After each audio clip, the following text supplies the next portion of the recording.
Hello class. Welcome back बच्चों। तो प्यारे बच्चों, स्टार्ट कर रहे हैं नया लेक्चर। बेटा कल हमने एक नया चैप्टर शुरू कर दिया था। चैप्टर का नाम है इंटरनेशनल बिजनेस। और बेटा कल हमने कंपैरिजन पढ़ा है डोमेस्टिक बिजनेस का इंटरनेशनल बिजनेस के साथ। बेटा हमने एक बेसिस पे डिफरेंस पढ़ा है। मैंने आपको कहा था जो आपको 6 बहुत आसान लगे वो कर देना। मेरी प्रेफरेंस शुरू के 5 और 8 की थी। ठीक है जी। मैं बता रहा हूं बेटा, कल मैं सुनूंगा ये डिफरेंस, एडवांस बता रहा हूं बेटा। ठीक है जी, करके आना याद।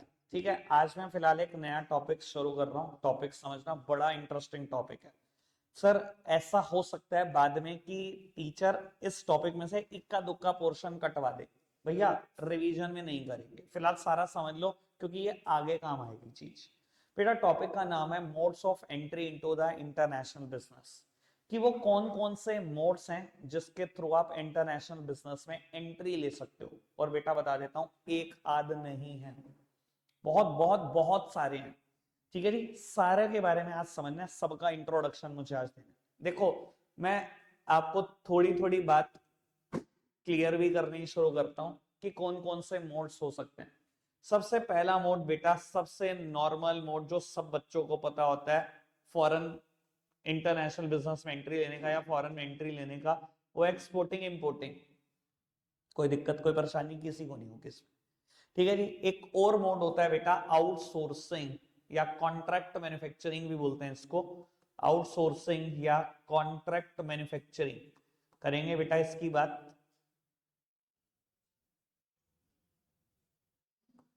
एक और रास्ता भी होता है बेटा जिसको हम बोलते हैं licensing franchising. Licensing and franchising. एक और तरीका भी होता है बेटा जिसको हम फॉरेन इन्वेस्टमेंट बोलते हैं। सबसे बड़ी चर्चा मेरी फॉरेन इन्वेस्टमेंट पर ही होगी। बेटा स्टार्ट करते हैं with exporting and importing. Sir exporting and importing के बारे में लगभग सब बच्चे सब कुछ ही जानते हैं। बेटा एक्सपोर्टिंग का मतलब क्या होता है? बेचना, बाहर भेजना। ठीक है जी, बेचना नहीं, सेल वर्ड नहीं है, सेंडिंग वर्ड है बेटा। अगर आप बाहर गुड्स भेज रहे हो, जरूरी नहीं है बेचना, क्योंकि मैंने इस पे बहुत पास्ट में चर्चा की है, मैं अब चर्चा नहीं करना चाह रहा। वो बेटा एक्सपोर्टिंग होती है। सेम है बेटा, बाहर से खरीद कर लाना नहीं, बस लाना, ब्रिंगिंग बैक इनटू इंडिया, यही इंपोर्टिंग होता है बेटा। ठीक है जी। और एक्सपोर्टिंग एंड इंपोर्टिंग में एक्सपोर्टिंग और इंपोर्टिंग ऑफ गुड्स भी आ जाता है, सर्विसेज भी आ जाता है, टेक्नोलॉजी भी आ जाता है। ये तो कहानी सबसे सिंपल है, इसका मतलब सबको पता है। आगे की कहानी थोड़ी सी मुश्किल होती जाएगी, अब आराम से समझने की कोशिश करेंगे। बेटा एक तरीका है कॉन्ट्रैक्ट मैन्युफैक्चरिंग जिसको हम आउटसोर्सिंग भी बोलते हैं। मतलब बताता हूं बेटा, आउटसोर्सिंग बेटा वर्ड सुना है कभी ये? यहाँ बेटा आउटसोर्सिंग वर्ड ऐसा हो सकता है आपके लिए नया हो, मेरे 10 12 15 मिनट इसी में चले जाए, पर बेटा समझाना तो है ही मुझे, आराम से सुनेंगे सब समझेंगे। बेटा आउटसोर्सिंग का मतलब क्या होता है? A source from outside. बेटा बिजनेस के बाहर से एक सोर्स को ले आना। मतलब देखो ऑफ लेट, लेकिन इंडिया में ना बेटा ये कंसेप्ट बड़ा पॉपुलर हो गया है। लोग ना पता क्या कहते हैं कि आज की तारीख में मैं वो काम करना चाहता हूं जिसमें मैं स्पेशलिस्ट हूं, और जो मेरी नॉन कोर एक्टिविटीज हैं, जो मेरी सब्सिडरीज एक्टिविटी है, जो मेरी सेकेंडरी एक्टिविटी है, उन्हें मैं आउटसोर्स करूंगा, किसी आउटसाइड एजेंसी से परफॉर्म करूंगा। समझाने के लिए बेटा एक एजुकेशनल इंस्टीट्यूट है, मेन काम क्या है? एजुकेशन देना। बेटा पुराने टाइम में पता क्या होता था? टीचर्स, एजुकेशनल इंस्टीट्यूट एक स्कूल और रिक्रूट कर रहा है। ठीक है जी, फोर्थ ग्रेड साफ सफाई करने वाले, वो भी स्कूल रिक्रूट कर रहा है। भैया वॉचमैन स्कूल का ध्यान रखने के लिए स्कूल टाइमिंग के बाद, वो भी स्कूल रिक्रूट कर रहा है। और भैया दिन रात टेंशन ले रहे हैं, अच्छा यार आज ये फोर्थ ग्रेड का बंदा नहीं आया, ये सफाई नहीं हुई। तो भैया एक एजुकेशनल इंस्टीट्यूट का मैं एग्जांपल दे रहा था। बेटा एजुकेशनल इंस्टीट्यूट का जो मेन काम है, देखो आउटसोर्सिंग ये कहता है अपना मेन काम खुद कर लो, बाकी जो सब्सिडरी सेकेंडरी काम है ना, इन्हें आउटसोर्स करो, किसी और से करा। अब आराम से सुनते जाना। बेटा आप एक स्कूल हो, आपका मेन काम एजुकेशन देना है, टीचर्स को आपको खुद रिक्रूट करना चाहिए, बाकी सब किसी आउटसाइड एजेंसी से कराना चाहिए। अब शुरू में लोगों को लगता था यार हम क्यों कराएं, हमें तो सस्ता ये पड़ता है कि हम खुद ही करें सारे काम। सर करके देख लिया सारे स्कूल ने, आखिरी में परेशानी हुई। मैंने एग्जांपल दिया, टीचर वो खुद रिक्रूट कर रहे थे, फोर्थ ग्रेड खुद कर रहे थे, वॉचमैन सब कुछ खुद कर रहे थे, ठीक है जी, और बहुत परेशान हो रहे थे। परेशान क्यों हो रहे थे भैया? आज अच्छा ये फोर्थ ग्रेड नहीं आया, अच्छा जी इस रूम में सफाई नहीं हुई, आज लाइब्रेरी में सफाई नहीं हुई, आज ये प्रॉब्लम है, आज वो प्रॉब्लम है। सर चाहे आप देर से समझे पर समझ गए सारे स्कूल्स। उन्होंने क्या करा, सिर्फ टीचिंग स्टाफ खुद रिक्रूट करना शुरू किया और सिर्फ उनकी टेंशन लेनी शुरू करी, बाकी सब आउटसोर्स। किसी एजेंसी को हायर कर दिया पहले दिन ही, भैया बताओ सैनिटेशन के कितने पैसे लोगे? अच्छा इतने पैसे लोगे, सारे इक्विपमेंट आप लाओगे, मेरी तरफ से मिलेंगे, सिर्फ पैसे, साफ सफाई आप देखो, 4 बजे आके स्कूल की सफाई करो, स्कूल बच्चों के जाने के बाद सफाई करो, ये सब आप देखो। और मैं बता देता हूँ बेटा, बहुत सारी कंपनियां, आपकी सिटी में शायद एग्जांपल कम हो सकते हैं, पर बेटा आप नोएडा जाके देखो, आप दिल्ली जाकर देखो, आप बेंगलुरु जाके देखो, बहुत कंपनियां हैं जो सिर्फ सैनिटेशन में ही एक्सपर्ट है। मोप लाती हैं, इलेक्ट्रॉनिक मोप्स, ठीक है भैया, इतने बड़े बड़े मोप है, समझ लो 2 टाइल जितने बड़े मोप, एक रूम में घुमाते हैं, 5 मिनट बहुत ज्यादा, 3 मिनट में ऐसा होगा पोछा मार के चल देगा मोप, इलेक्ट्रॉनिक मोप है, ठीक है जी। इस लेवल की साफ सफाई करते हैं, और मैं बता रहा हूं बहुत बड़ी बड़ी बिल्डिंग साफ होती हैं, बहुत बड़े बड़े ऑफिस साफ होते हैं इस लेवल पे। सर सेम बात सिक्योरिटी एजेंसी की है। स्कूल ने क्या करा, एक सिक्योरिटी एजेंसी को हायर किया कि भैया दिन के टाइम जिस टाइम पर बच्चे हैं, मुझे 4 सिक्योरिटी गार्ड चाहिए, रात के टाइम 8 चाहिए, ठीक है। स्कूल से एक भी सामान उठेगा, कॉन्ट्रैक्ट होगा, आपका है वो, जो नुकसान होगा वो आपका है, मेरी तरफ से इतने पैसे मिलेंगे, कॉन्ट्रैक्ट साइन हो गया। और आप देख लो बेटा, स्कूल आज की तारीख में हायर करना बंद कर चुका है अपने सिक्योरिटी गार्ड। कहां तक टेंशन लेगा रात को, अच्छा ये सिक्योरिटी गार्ड आया ही नहीं आज, अब अच्छा मैं इस चीज की भी टेंशन लू, चोरी चकारी होगी उसकी भी मैं टेंशन लू, भैया ये सब बंद हो गया over the period of time, ठीक है जी। समझ में आ रहा है आउटसोर्सिंग क्या होती है? बाहर से एक सोर्स को ले आना जो उस काम में एक्सपर्ट हो। लेकिन मैं बता देता हूं बेटा, हर एक के लिए सेम चीजें ही आउटसोर्स नहीं होंगी। जैसे कि मैंने अभी एग्जांपल दिया स्कूल का, मेहुल एक लग गया ना झापड़, सब ठीक हो जाएगा, रुक नहीं रहा फोन जब से अंदर आया, और तेरा भी, हाँ पता है मेरे को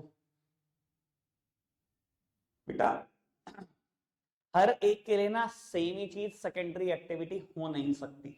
जैसे भी मैंने स्कूल का एग्जांपल दिया, उनके लिए प्राइम एक्टिविटी क्या है, एजुकेशन देना, सेकेंडरी क्या थी, सिक्योरिटी एंड सैनिटेशन। अगर मैं सेम बात सहारनपुर नगर निगम के एंगल से करूं, सहारनपुर नगर निगम के लिए मेन एक्टिविटी क्या है, साफ सफाई सैनिटेशन, उनके लिए वो सेकेंडरी नहीं हो सकता। उन्होंने सैनिटेशन के लिए इतना सारा स्टाफ रखा हुआ है कि नुमाइश में ये लोग साफ सफाई करेंगे, ये 20-50 लोग। सर सैनिटेशन कुछ के लिए कोर भी हो सकता है, उनके लिए नॉन कोर कोई और चीज है। अगर मैं सेम बात अगर किसी होटल के एंगल से करूं, तो होटल के लिए बेटा मेन काम हॉस्पिटैलिटी है। अगर होटल ये कहे नहीं भैया हम तो खाना ही नहीं बनाते, अच्छा आप ऑर्डर तो अभी बाहर से ले आएगा लड़का और खिला देगा, भैया मेन काम ही अगर आउटसोर्स करोगे तो खुद क्या करोगे, देख ला। समझ में आ रही है बात? तो कोर एक्टिविटीज हमेशा खुद करना और नॉन कोर किसी और से कराना, ये होता है आउटसोर्सिंग। बात समझ आई कि नहीं आई अभी? बात क्लियर है? आउटसोर्सिंग बेटा क्या ये इंटरनेशनल बिजनेस में एंट्री लेने का एक बहुत अच्छा तरीका है, बहुत बहुत बहुत अच्छा तरीका है। मैं एग्जांपल दूंगा बेटा, कम से कम 10 से 12, मजा ही आ जाएगा आपको सुनकर। बेटा अभी तो क्या हुआ, हमने एप्पल की मैन्युफैक्चरिंग स्टार्ट कर दी, टाटा ग्रुप ने बेटा पूरा एप्पल का काम पकड़ लिया। लेकिन जब तक नहीं पकड़ा हुआ था तब तक क्या होता था, मैंने आईफोन 6 7 का आपको पास्ट में भी एग्जांपल दिया है। आईफोन 6 आते थे, 7 आते थे, 8 आते थे, पीछे लिखा आता था this product is manufactured in California but assembled in China. ऐसे आता था, ऐसे आता था लिखा हुआ। बाबू आप पुराने एप्पल उठाकर देख लेना, अगर आपको याद नहीं है इमेजेस उठाकर देख लेना गूगल से, यही लिखा आता था हर एप्पल फोन पे। इसका मतलब क्या बेटा, प्रोडक्ट मैन्युफैक्चर हो रहा है कैलिफोर्निया में, एप्पल मैन्युफैक्चर कर रहा है सारे के सारे पार्ट्स, और बेटा चाइना भिजवा रहा है उसको असेंबलिंग के लिए, और चाइना असेंबल करके प्रोडक्ट को फिर वापस कर देता है यूएसए को। सर ये चाइना क्यों भिजवा रहा है, ऐसा क्यों? बेटा पहली बात, अच्छा है बताओ इंटरनेशनल बिजनेस आ गया कि नहीं आ गया, 2 कंट्री इन्वॉल्व हो गई, दो कंट्री इन्वॉल्व होते इंटरनेशनल बिजनेस आ गया। चाइना भिजवा क्यों रहा है, फायदा क्या है, सस्ता पड़ेगा ना। बेटा आपको आइडिया हो ये एक डेवलप्ड नेशन है, डेवलप्ड नेशन की सबसे बड़ी परेशानी पता क्या होती है, लॉ बड़ा स्ट्रिक्टली फॉलो होता है, बहुत ज्यादा स्ट्रिक्टली।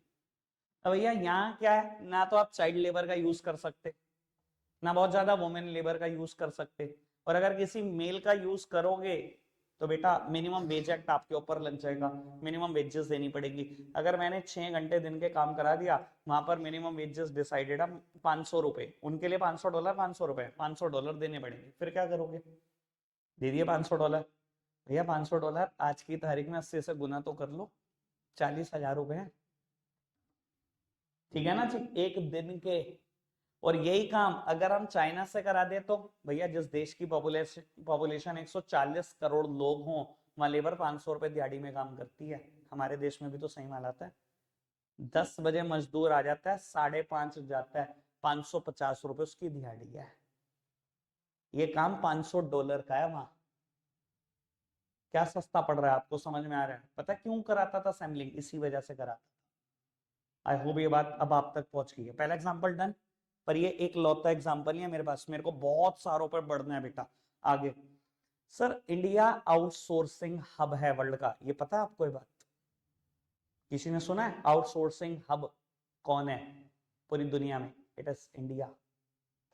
चलो मैं आपको एग्जांपल देता हूँ एक एक करके, बहुत ज्यादा। क्यों इंडिया क्यों बना आउटसोर्सिंग हब? बेटा इतनी स्किल्ड वर्कफोर्स दुनिया के किसी देश में नहीं है, and at a cheaper rate, इतने चीपर रेट पे तो बिल्कुल नहीं है। अभी मैं कहता हूँ बहुत सारे बच्चे ग्रेजुएशन के लिए दिल्ली जाएंगे, ठीक है, जिनके घरों में फाइनेंशियली प्रॉब्लम है, वो अपने घरों को फाइनेंशियली सपोर्ट करने के लिए क्या करेंगे बेटा, कॉल सेंटर में काम करेंगे। ठीक है, कॉल सेंटर की दो ही डिमांड है, ठीक है जी, इंग्लिश स्पोकन आपकी अच्छी होनी चाहिए, ठीक है जी, और ज्यादातर केस में वो नाइट शिफ्ट देना चाहते हैं आपको, पढ़े जो पढ़ने वाले बच्चे हैं, और आपको ही वही सूट करेगी अगर दिन में कॉलेज जाओगे, ठीक है जी मैं नाइट शिफ्ट। आता कॉल सेंटर का ही व्हीकल लेने हैं, और व्हीकल ही छोड़कर जाता है सुबह आपको कॉल सेंटर का ही, ठीक है जी। आपकी सैलरी कितनी है जी, 17-18 हज़ार, और बच्चा 12th क्लास का, उसको लगता है जी बहुत अच्छे, मैं तो शुरू कर देता हूँ, ठीक है। यही शर्तें माननी होती है उनकी, आपने मान ली और शुरू कर दी। सर दुनिया में आपने ना जितनी अच्छी कंपनियों के नाम सुने हैं, आज आप उठाकर देखो बेटा एक कंपनी, और आपने कहा जी मैंने टोल फ्री नंबर पे बात करनी है आज अमेजोन के, ठीक है जी, और मैंने कॉल मिला दी, या मैंने फ्लिपकार्ट पे बात करनी है, कॉल मिला दी, आपको क्या लगता है आपकी बात कहाँ हो रही है? या KFC के टोल फ्री नंबर पे, आपको क्या लगता है आपकी बात ऑस्ट्रेलिया हो रही है? सर भ्रम में जी रहे होंगे आप। कोई ऐसी कंपनी ही नहीं है बड़ी जिसका कॉल सेंटर इंडिया नहीं है ही नहीं। आप नाम बोलो मुंह से, मैं बताऊंगा इंडिया ही है। आप 500 कंपनियों के नाम बोलोगे, मैं कहूंगा 500 में से 500 का कॉल सेंटर इंडिया है। आप 1000 का बोलोगे, मैं कहूंगा 1000 में से 1000 इंडिया है। सर उनको आपके एक्सेंट चाहिए बस, कॉल सेंटर वालों को इस एक्सेंट में थोड़ा थोड़ा वो ट्रेन करते रहता है, इस एक्सेंट में बात करो, ऐसे एक्सेंट में बात करो, आपको लगता है कि आपकी बात यूएस से हो रही है, कहीं नहीं भैया इंडिया ही हो रही है। आई होप बात क्लियर है। इंडिया आउटसोर्सिंग हब क्यों है? इतनी स्किल्ड वर्कफोर्स इतने सस्ते रेट पे कहीं और नहीं है। अब मैं और ज्यादा मुद्दे पर आता हूं, मैं एक बहुत खतरनाक एग्जांपल देना चाह रहा हूं बेटा मेडिकल इंडस्ट्री से। आपको पता है इस टाइम इंडिया में क्या क्या आउटसोर्स हो रहा है?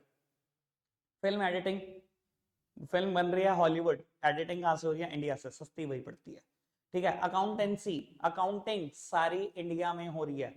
भैया यूएसए की इतनी फर्म है जो अपनी इनकम टैक्स रिटर्न इंडिया से भरवाते हैं, क्योंकि वहां पर प्रोफेशनल्स इतने महंगे हैं, इतने महंगे, $10,000, $1,000, $5,000 ऐसे कोट करते हैं। इंडिया में लोग $200 में वो काम कर देते हैं। उनको लगता है $200 मतलब 16,000, $200 ही 16,000 है।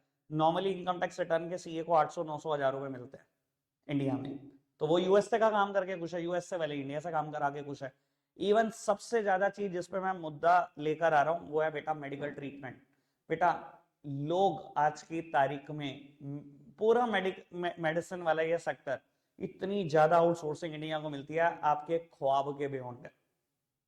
अभी आपको लग रहा होगा ये मेडिकल सर्विसेज कैसे आउटसोर्स हो सकती है, आओ मैं बताऊंगा ना एग्जांपल बेटा कैसे आउटसोर्स होती है। मेरी तरफ देखेंगे सब प्यारे बच्चे, बहुत खतरनाक एग्जांपल है, आराम से सुनना समझना। अच्छा आपने, मैं एक एग्जांपल पहले इंडिया से देता हूँ, सक्षम हॉस्पिटल देखा है? ठीक है, जो ओन करते थे वो तो वैसे भी नहीं रहे, मखीजा, डॉक्टर मखीजा जी करते थे, टीआर मखीजा जी, वो तो चले गए, उनकी वाइफ अभी भी हैं, देखती हैं सक्षम हॉस्पिटल में। अच्छा, इतने सारे डॉक्टर और ट्रीटमेंट के लिए आते हैं, क्या कैसे कुछ ना कुछ तो एडजस्टमेंट होती होगी ना पैसों की, कि अच्छा आपका मरीज भर्ती है, इसका 40% हॉस्पिटल को देना होता होगा, 60 आपका, कुछ ऐसे ही तो होता होगा सिस्टम। मानते हो ना, 7-8 डॉक्टर बैठते हैं, किसी का भी नहीं है हॉस्पिटल तो उन 7-8 में से जो बैठते हैं। कटारिया जी सामने भी देख लो थोड़ी देर, हम यहीं पढ़ाते हैं और आपके लिए ही पढ़ाते हैं, बार बार यही काम लगा रहा हूँ सुबह शाम, तो अच्छा तो नहीं है ना फिर। सर बात समझ में आ रही है, जो मैं बात समझाने की कोशिश कर रहा हूँ? सक्षम हॉस्पिटल का एग्जांपल तो बिल्कुल अच्छे समझ में आ रहा होगा। अब यही काम फॉरेन में भी तो होता है, एक डॉक्टर ऑन करता है, बाकी सब क्या कर रहे होते हैं, वहां पे अपनी सर्विसेज दे रहे होते हैं और कट लगवाते हैं बेटा, जितने पेशेंट उनके होते हैं कट लगता है थोड़ा सा, 30% का 40% का उनको बचा हुआ पैसा मिलता है। ठीक है, अब बाबू वहां समझना जरा कि क्या परेशानी है। आधी रात को, भगवान ना करे, अमेरिका में किसी का एक्सीडेंट हुआ रात को 12 बजे, तुरंत उसको ट्रॉमा सेंटर लेकर आया गया, ठीक है जी, फटाफट से सिटी स्कैन मशीन में उसको घुमा दिया गया, उसकी रिपोर्ट आ गई।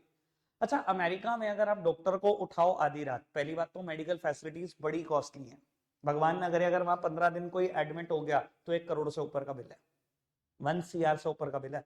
हमारे यहाँ आपको पता ही है हालात, MD DM डॉक्टर 1000 रुपए में प्रेस्क्रिप्शन लिख देता है, ठीक है, वो बहुत बड़ा डॉक्टर की बात कर रहा हूँ मैं, ठीक है, ठीक ठीक वाले 800 में तो बहुत पड़े हैं, 600 में बहुत पड़े, समझ लो ना। यहाँ मेडिकल फैसिलिटीज उतनी महंगी नहीं जितनी अमेरिका में। अब भैया वहां पर क्या हुआ, आपको सिटी स्कैन मशीन में घुमा दिया कि आपकी रिपोर्ट आ गई है, अगर वो डॉक्टर को वहां उठाएं, या अमेरिका के जो वो जिस हॉस्पिटल में वो पेशेंट है, अगर आप एक स्पेशलिस्ट डॉक्टर को बुलाओ जो आपके यहाँ सर्विसेज देता है दिन में, तो भैया कई हजारों लाखों रुपए उतार देगा। ये चीज ना हॉस्पिटल खुद कमाना चाहता है, हॉस्पिटल क्या करता है, आइडिया देता हूँ आपको, वार्ड बॉय तो आधी रात को है, सबकी ड्यूटी चल रही है, सिटी स्कैन मशीन से निकालना वार्ड बॉय के लिए कोई छोटा सा ही काम है, कुछ मुश्किल तो है नहीं, रिपोर्ट आ गई, उसने फटाफट से इंडिया में डॉक्टर को क्या करी, मेल कर दी, ठीक है, और बताओ जी मुझे क्या ट्रीटमेंट देना है। अब आप ये समझने की कोशिश करो कितना सस्ता पड़ रहा होगा। देखो, थोड़ा सा टाइम जोन का डिफरेंस इस तरीके से है कि अमेरिका में जब रात हो रही होती है तो इंडिया में दिन हो रहा होता है, वहां रात के 12 बज रहे हैं, यहाँ लगभग दिन के 12 बज रहे हैं, दिन के 12 बजे डॉक्टर दिन में तो सस्ता ही अवेलेबल है, और नॉर्मली सब डॉक्टर आपकी रीच के अंदर है। अगर वो 800-1000 रुपए लेते हैं, अमेरिका से 1500-2000 ले लेते होंगे, डबल भी कॉस्ट ले ली, उसने तुरंत ट्रीटमेंट लिख के दे दिया, वार्ड बॉय ने क्या करा, उतनी ड्रिप चढ़ानी शुरू कर दी, ट्रीटमेंट देना शुरू कर दिया, होगी खत्म कहानी। कितनी आसानी से ट्रीटमेंट दिया जाता है, कितनी आसानी से, और कितने चीपर रेट पे। और ये सब हो क्यों पा रहा है बेटा, मॉडर्न मीन्स ऑफ टेलीकम्युनिकेशन इतने डेवलप हो चुके हैं। अब देखो तो सही, वीडियो कॉन्फ्रेंसिंग, वीडियो कॉलिंग, कितनी यार हम रियल टाइम में डेटा ट्रांसमिट हो रहा है, कॉन्टिनेंट्स ओवर कॉन्टिनेंट्स डेटा क्या हो रहा है, ट्रेवल हो रहा है बेटा सेकंड्स के हिसाब से, कहाँ यूएस से कहाँ इंडिया, रियल टाइम में डेटा ट्रेवल हो रहा है। इसकी वजह से कितना आसान हो गया, डॉक्टर्स ने भी भैया अपने अपने पूरे डिजिटल रूम कर रखे हैं, इतनी बड़ी बड़ी स्क्रीन लगा रखी है, पेशेंट की कंडीशन भी वहीं से मॉनिटर करते रहते हैं बैठे हुए, इंडिया से मॉनिटर कर रहे हैं अमेरिका में पेशेंट की कंडीशन, और उसके पैसे ले रहे हैं। समझ में आती है बात? कोई दिक्कत कोई परेशानी तो नहीं? एज वैक्सीन पोस्ट करना। चलो खैर बेटा, दो बातें मैंने अच्छे से क्लियर कर दी कि बेटा अगर आपने इंटरनेशनल बिजनेस में एंट्री लेनी है तो आपके पास टोटल 4 तरीके, दो समझ में, एक्सपोर्टिंग, इंपोर्टिंग और आउटसोर्सिंग। मैंने अच्छा खासा टाइम आउटसोर्सिंग पे लगा दिया बेटा। अब मैं बात को आगे बढ़ा रहा हूँ बेटा, तीसरा तरीका है अगर आप इंटरनेशनल बिजनेस में एंट्री लेना चाहते हो, लाइसेंसिंग एंड फ्रेंचाइजिंग। बेटा क्या फर्क होता है, फर्क भी डिस्कस करेंगे, क्या टर्म है ये बताता हूं बेटा। लाइसेंसिंग और फ्रेंचाइजिंग में ना बेटा एक पार्टी होती है जिसको हम बोलते हैं लाइसेंसर, एक दूसरी पार्टी होती है जिसको हम बोलते हैं लाइसेंसी, ठीक है। ये लाइसेंसर क्या करता है, ये लाइसेंसर अलाउ करता है लाइसेंसी को कि आप मेरे पेटेंट का यूज कर सकते हो, कॉपीराइट का यूज कर सकते हो, मेरे ट्रेडमार्क का यूज कर सकते हो, यानी कि मेरी इंटेलेक्चुअल प्रॉपर्टी का यूज कर सकते हो। इसके बदले में आपको मुझे एक फीस देनी पड़ेगी, लाइसेंसिंग फीस कह लो या फ्रेंचाइजिंग फीस कह लो, वो देनी पड़ेगी, ठीक है जी। अच्छा, डोमिनोज यूएस से जो सारनपुर के डोमिनोज को अलाउ करता है, वो क्या अलाउ करता है, मेरे नाम का इस्तेमाल करो। सारनपुर का जो डोमिनोज है, डोमिनोज के नाम पे नहीं खेल रहा पूरा का पूरा, उसी के मार्क इस्तेमाल कर रहा है, उसी का ब्रांड नेम इस्तेमाल कर रहा है, उसी की प्रोसेसेस इस्तेमाल कर रहा है, उसी की रेसिपीज इस्तेमाल कर रहा है, सब कुछ वही इस्तेमाल नहीं कर रहा। इंटेलेक्चुअल प्रॉपर्टी तो इस्तेमाल कर रहे हो दूसरे की, इसी के बदले में तो फीस दे रखी है आपने करोड़ों रुपए। समझ में आती है ना बेटा बात? तो बेटा दो पार्टियां हैं, एक पार्टी है लाइसेंसर, एक पार्टी है लाइसेंसी। ये अलाउ करता है कि आप मेरे पेटेंट, कॉपीराइट, ट्रेडमार्क यानी कि सभी इंटेलेक्चुअल प्रॉपर्टी का इस्तेमाल कर सकते हो, बदले में आपको मुझे इतनी लाइसेंसिंग फीस देनी पड़ेगी। It may be 1 CR, 2 CR, 3 CR depending upon the company. लेकिन एक बात बताओ, क्या ये इंटरनेशनल बिजनेस में आपको एंट्री नहीं मिल रही? आप कहाँ बैठे हो? यूएस से। कहाँ कहाँ बांट रखा भैया? पूरे दुनिया में ही बांट रखी है आपने तो भैया फ्रेंचाइज। KFC ऑस्ट्रेलिया की बनी हुई कंपनी है, कहाँ नहीं बांट रखी है फ्रेंचाइज? बस ये बताओ आप, कोई देश ही नहीं बचता भैया अगर ऐसे सोचो तो इंटरनेशनल बिजनेस में एंट्री तो मिल ही रही है इस रास्ते से आपको। अच्छा, क्या फर्क होता है लाइसेंसिंग और franchising?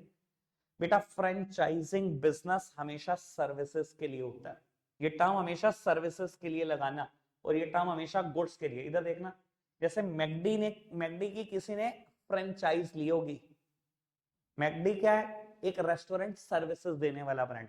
Same burger king, same KFC, जब तक सर्विसेज आती जाएंगी तब तक नाम फ्रेंचाइजिंग ही लगेगा, लाइसेंसिंग नहीं लगेगा। आपकी बुक फर्क नहीं करती, आपके टीचर को फर्क पता नहीं है, तो मैंने एडवांस बता दिया आपको।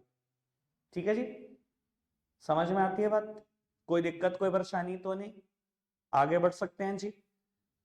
बेटा 3 बातें मैंने क्लियर कर दी कैसे आप इंटरनेशनल बिजनेस में एंट्री ले सकते हो। अभी चौथी बात बहुत बड़ी है, छोड़ देते हैं, रखते हैं आज के लिए इतना ही है प्यारे बच्चों। Bye bye.